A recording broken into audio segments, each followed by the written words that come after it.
Good morning, YouTube. This is WakMed19. Today we're going to talk about the best gun in the game, the R5.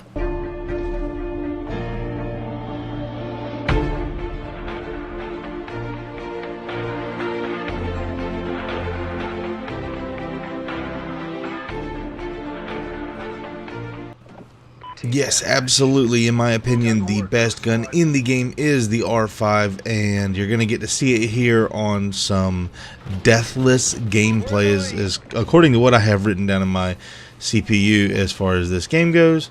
You're going to get to see me play deathless on Octane, and that should be fun, although I can promise you it will get a little bit campy. I apologize. It's okay. It's R5. It's only R5 footage I got on my CPU, so it's what we're going to roll with. Again, sorry, and thank you. R5 is the best gun in the game, and I have several reasons for saying that. We're going to get to those throughout this video. Make sure that you stick around. The AR class is the best class in Call of Duty Ghosts, and that's just a fact. That's the way it is. If you want an all-out best gun, it's going to be from the assault rifle class, and that's it. That's the guns that you use in this game. You can use specific guns for specific maps, but overall you're probably reaching for an AR most of the time. The R5 is the best assault rifle. It's the one that is the best for you to spend your squad points on, and I know that there are some people out there who are blessed with squad points and they don't care how much squad points are. And I tell you, I'm feast or famine most of the time with squad points. Whenever I want to do something, I'm going to need a lot of squad points. Whenever I've got a lot of squad points, I usually don't have anything that I plan on spending them on. And you know, I got a clanmate who's got nearly 100 clan points saved up because he doesn't buy guns. He got some good recommendations, and he bought an R5, and he bought a couple of other guns, but he just doesn't spend very much on them. He doesn't unlock very much. He only plays a game mode, one game mode most of the time, so there's not much for him to unlock. He's happy with his setup, and he does well. Why does he need to spend more clan points? Well, I can tell you, if it's a concern, if you're not that guy, then you're going to want to buy the R5. And the reason that you're going to want to buy the R5 is because it is the most versatile gun in the game. And I keep saying that, and was like, what's the point? Well, first of all, it's like the AN-94 from whatever that game was, Black Ops 2. It's also like the ACR from Modern Warfare 3. It's actually a Remington, so it technically probably is a brother to the ACR. It's made by the same company, and it's probably related very closely, although I haven't, the real life relation doesn't really matter too much. It's got a moderate rate of fire whenever it's automatic, and if you like to run an automatic gun, this is the gun that you need. I said in previous videos that I thought this was the best gun. I really do. I think it's the best gun automatic. I always put the burst fire weapons in a different category because some people just don't like to use them. It's a different mechanic. It's different to hold down the trigger and fire bullets than it is to continue to have to squeeze. There's a different stay on target type of mechanic that you have to use, and when you're continually having to pull your right trigger finger, it's a little bit different than whenever you're just holding it down. And that's the reason, if there wasn't a difference, there'd be no difference in the automatic weapons versus the 3-round burst weapons versus the single shot weapons. There's obviously a difference, and that's a part of it. I'm not saying that's all of it, but it's a part of it, and because it's a part of it, I kind of separate them out a little bit to me. So as far as automatic assault rifle, this is the best one. It's got moderate to low recoil, in my opinion.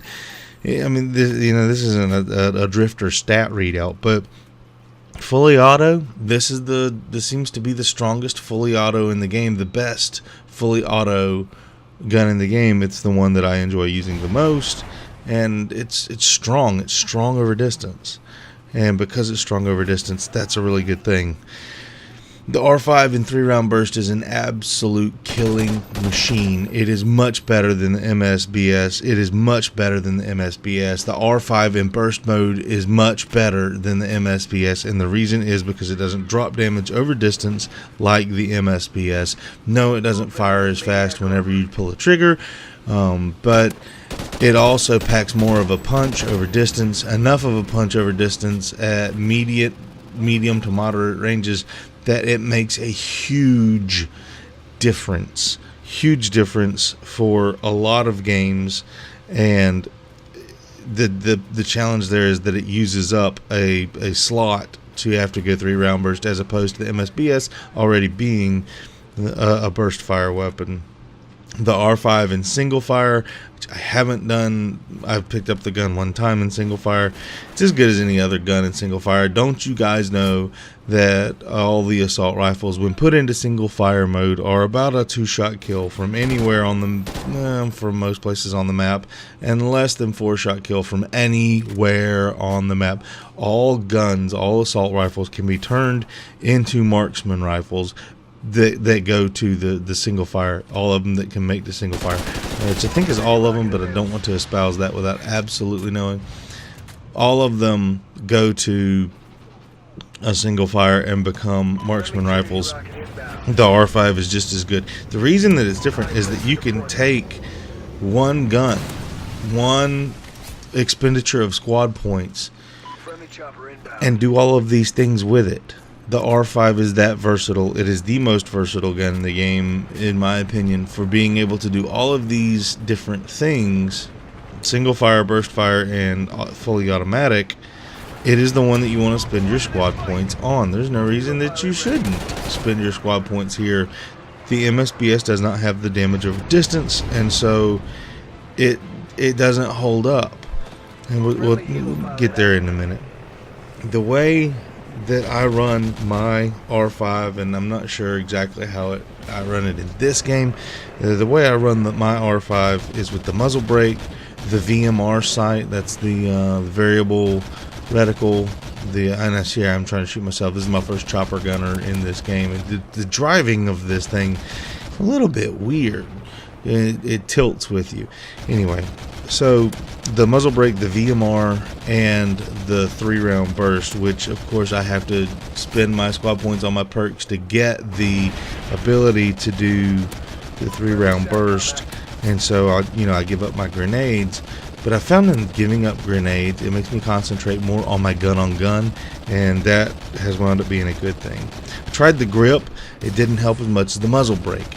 And that's pro tip for you. If you are running this gun, the muzzle brake helps you with the distance that you can shoot. That seemed awfully quick that my gunner's gone.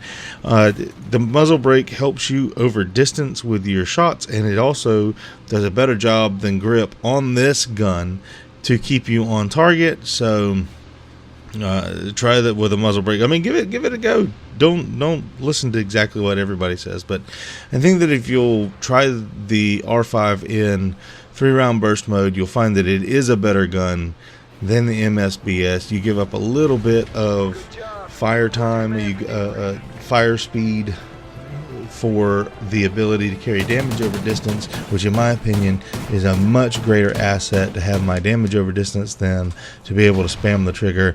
I'm getting 1 burst kills for a really long ways with that muzzle brake. Give it a go. Best gun in the game till it gets nerfed. Thanks. Have a great day. Usually somewhere like a third of all players that are online, or just shy of a third of all players that are online, are playing team deathmatch, and it's kind of the standard. It's 75 kills, and I don't know that it's going to change anytime soon. I do like that in team deathmatch in this game, you can actually get your score streaks. So that's something that